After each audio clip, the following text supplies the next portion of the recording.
आई आज गीत भोजपुरी गौनई ऐसा हो गइल बा कि कहीं माई बहन लोग के भी सुना ना सके नहीं। अश्लीलता ए भोजपुरी से हटा दिल जाए कितना निमन रही। आई मनोज चुबे जी के माध्यम से सब गीत बजाना हो रहा है, सुनल जा। आई मिलके गीत कुछ अरे ऐसन सुनाई जा, आई मिलके गीत कुछ अरे ऐसन सुनाई जा। गीत भोजपुरी से अश्लीलता नहीं जा, गीत भोजपुरी से अश्लीलता नहीं जा।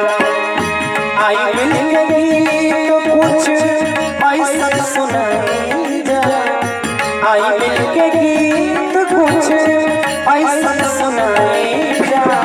गीत भोजपुरी से अश्लीलता नहीं जा, गीत भोजपुरी से अश्लीलता नहीं जा।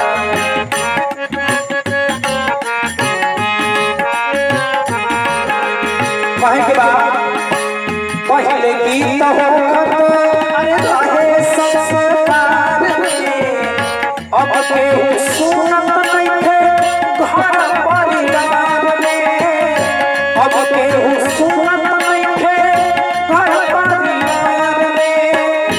पैसा के फायदा में ना फायदा भुलाई जा, पैसा के फायदा में ना फायदा भुलाई जा।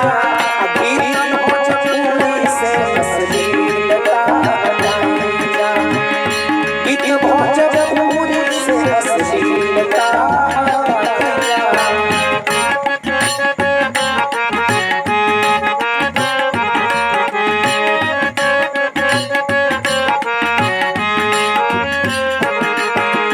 और देखी गायकी के गीत कैसन बदल गए,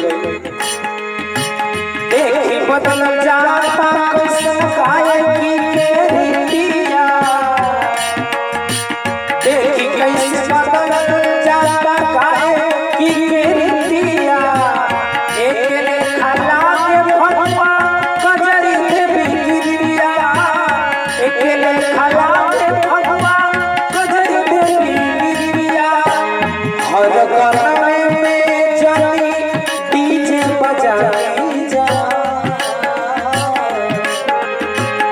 हर गाना में जानी डीजे बजाई जा। गीत भोजपुरी से अश्लीलता नहीं जा, गीत भोजपुरी से अश्लीलता नहीं जा।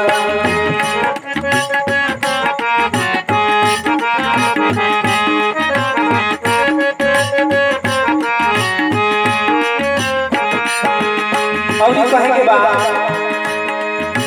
सोहरपुर बीरपुर अपना कतही गवाता,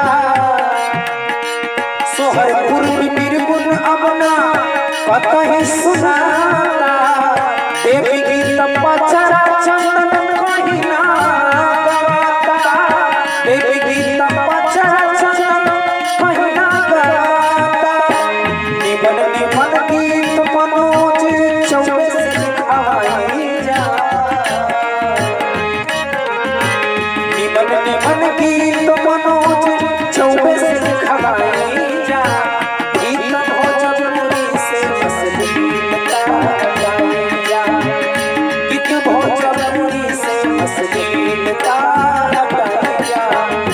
आई मिलके गीत कुछ ऐसा सुनाई जा, आई मिलके गीत